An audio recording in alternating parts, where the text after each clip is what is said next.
Depuis le dépôt du projet de loi des finances 2025 par la première ministre Judith Suminwa Tuluka, le bureau du président de l'Assemblée nationale ne cesse de recevoir la visite des syndicalistes des différents secteurs du pays qui viennent plaider pour l'amélioration de leurs conditions sociales dans ce texte qui sera très bientôt soumis à un débat en plénière. C'est le cas du mercredi 23 octobre 2024 où le professeur Vital Kamerhe a eu l'honneur de recevoir cette fois-ci une délégation syndicale des professionnels de santé conduite par le docteur John Senga Luamba, secrétaire général du SINAMED, assisté de 2 députés nationaux dont Eteni Longondo et Jean-Jacques Mbungani, composé également des délégués des syndicats de médecins, des infirmiers, des chirurgiens, dentistes, des administratifs et de tous les autres professionnels de santé. Cette délégation syndicale est venue solliciter l'appui de l'autorité budgétaire pour améliorer tant soit peu la rémunération des professionnels de santé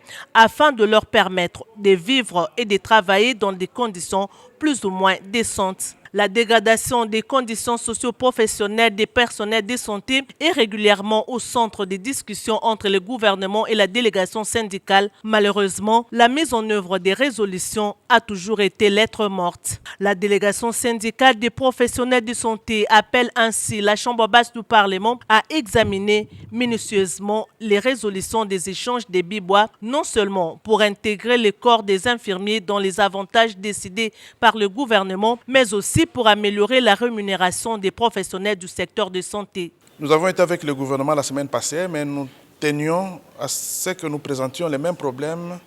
auprès du président de l'Assemblée nationale comme autorité budgétaire pour pouvoir intégrer dans l'exercice qui vient, 2025,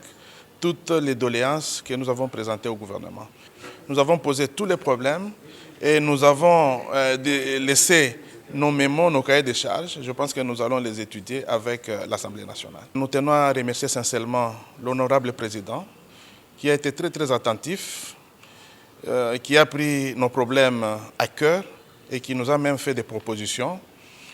qui vont certainement nous aider à avancer dans le secteur de la santé. Le président de l'Assemblée nationale, le professeur Vital Kamerhe, a adhéré aux revendications de cette délégation syndicale des professionnels de santé. Usant du jargon médical, Vital Kamerhe a rappelé que les signes vitaux doivent être maintenus pour qu'un corps reste en vie. De ces faits, a-t-il souligné, le corps médical doit être bien entretenu pour que la couverture santé universelle puisse être effective sur toute l'étendue du pays, car les professionnels de santé sont des acteurs majeurs de ce vaste programme du président de la République, Félix Antoine Tshisekedi Tshilombo, mis en œuvre par le gouvernement. Il a demandé à chaque syndicat de désigner un délégué qui va participer aux travaux de commission ECOFIN sur l'examen du projet de loi des finances 2025 qui se tiennent à l'hôtel Béatrice de Kinshasa. Le professeur Vital Kamerhe a promis d'y accorder toute son attention, autant que pour toutes les autres délégations syndicales déjà envoyées à l'ECOFIN.